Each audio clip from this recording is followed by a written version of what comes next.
राज एक 14 साल का लड़का था जो अपने माता पिता के साथ शहर से एक दूर दराज के गांव में हाल ही में शिफ्ट हुआ था। उसका पिता सरकारी नौकरी में था और यहां उसका नया ट्रांसफर हुआ था। गांव शांत था, लेकिन राज को शहर की भागदौड़ और अपने दोस्तों की बहुत याद आती थी। गांव में उनके घर से कुछ दूरी पर एक पुरानी टूटी फूटी हवेली थी, जिसे लोग भूतिया हवेली कहते थे। कहते थे कि वहां रात को अजीब आवाजें आती थीं, रोशनी दिखती थी और कई लोगों ने वहां अजीब साए देखे थे।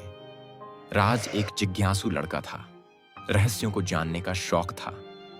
गांव के बच्चों ने उसे चेतावनी दी थी कि वह उस हवेली के पास भी न जाए, लेकिन यह चेतावनी ही उसके मन में उत्सुकता भर गई। एक दिन जब उसके माता पिता गांव के मेले में गए हुए थे, राज चुपचाप हवेली की ओर निकल पड़ा। हवेली की दीवारों पर बेलें छड़ी थीं, खिड़कियां टूटी हुई थीं और जगह जगह जाले लगे थे। वह धीरे धीरे अंदर गया। भीतर गहरा अंधेरा था, लेकिन राज के पास टॉर्च थी। उसने इधर उधर देखा। पुराने फर्नीचर, जले हुए पर्दे और दीवारों पर उभरी दरारें थीं। तभी एक कोने से उसे किसी के रोने की आवाज सुनाई दी। डर के बावजूद उसने आवाज की दिशा में टॉर्च डाली। वहां एक 12-13 साल का लड़का खड़ा था, पुराने जमाने के कपड़ों में, सफेद चेहरा, आंखों में गहरी उदासी। तुम कौन हो? राज ने पूछा। मैं अर्जुन हूं, लड़के ने कहा। मैं यहां बहुत सालों से हूं। राज को धीरे धीरे समझ आया कि अर्जुन कोई आम लड़का नहीं था। वह एक आत्मा था। एक समय में वह इसी हवेली में अपने माता पिता के साथ रहा करता था, लेकिन एक दिन एक भयानक आग में पूरी हवेली जल गई और अर्जुन उसी आग में फंस गया। मेरे माता पिता तो बच गए, लेकिन मैं नहीं बच सका, अर्जुन ने बताया। मुझे आज भी याद है कि मैंने आखिरी बार अपनी मां को बुलाया था, लेकिन वो बहुत दूर चली गई थी। राज को अर्जुन की बातों में कोई डर नहीं, बल्कि दर्द महसूस हुआ। वह जानता था कि अर्जुन कोई बुरा भूत नहीं है। वह बस अकेला था, फंसा हुआ था, किसी को ढूंढ रहा था। राज ने अर्जुन से दोस्ती कर ली। वह रोज किसी बहाने से हवेली आता और दोनों साथ खेलते, बातें करते। अर्जुन बहुत बुद्धिमान था। उसे इतिहास, गणित और विज्ञान में काफी ज्ञान था, जो उसने अपने समय में पढ़ा था। एक दिन अर्जुन ने राज से कहा, मैं चाहता हूं कि तुम मेरे माता पिता को ढूंढो। शायद वे अब भी जिंदा हों, या कम से कम उनकी कोई निशानी मिल जाए।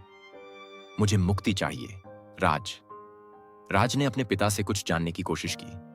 उन्होंने बताया कि गांव में बहुत साल पहले एक हादसा हुआ था, जिसमें एक बच्चा मारा गया था, लेकिन परिवार शहर चला गया था और फिर कभी वापस नहीं आया। राज ने तहसील ऑफिस में जाकर पुराने रिकॉर्ड खंगाले। काफी खोजबीन के बाद उसे अर्जुन के माता पिता का पता मिला। वे शहर में रहते थे, अब बूढ़े हो चुके थे। राज अपने पिता के साथ अर्जुन के माता पिता से मिलने गया। जब उसने उन्हें सब कुछ बताया तो पहले तो उन्होंने विश्वास नहीं किया, लेकिन जब राज ने अर्जुन की कही हुई कुछ खास बातें बताईं, जैसे उसकी मां की लोरी, उसका लकड़ी का खिलौना और आग वाली रात की कुछ खास बातें, तो मां की आंखों में आंसू आ गए। मेरा अर्जुन, वह फूट फूट कर रो पड़ी। उन्होंने राज के साथ गांव आकर हवेली देखी। जैसे ही मां ने हवेली में कदम रखा, हवाओं ने सिहरन पैदा की। अर्जुन वहां खड़ा था, लेकिन अब और उदास नहीं। उसके चेहरे पर एक हल्की मुस्कान थी। राज ने देखा कि अर्जुन ने अपनी मां की ओर देखा और धीरे धीरे हवा में घुलता चला गया, जैसे अब उसे शांति मिल गई हो। उस दिन के बाद हवेली में कोई अजीब आवाज नहीं आई। लोगों ने कहना शुरू कर दिया कि हवेली अब भूतिया नहीं रही। राज को एक सच्चा दोस्त मिला था, जिसने उसे सिखाया कि भूतों से डरना नहीं चाहिए, उन्हें समझना चाहिए। राज ने अपनी डायरी में अर्जुन की कहानी लिखी, एक लड़के की जो बस प्यार और मुक्ति चाहता था। कभी कभी जो चीजें डरावनी लगती हैं, उनके पीछे एक दर्दनाक कहानी छिपी होती है। समझ और संवेदना से हम सबसे गहरे अंधेरे को भी रोशनी में बदल सकते हैं।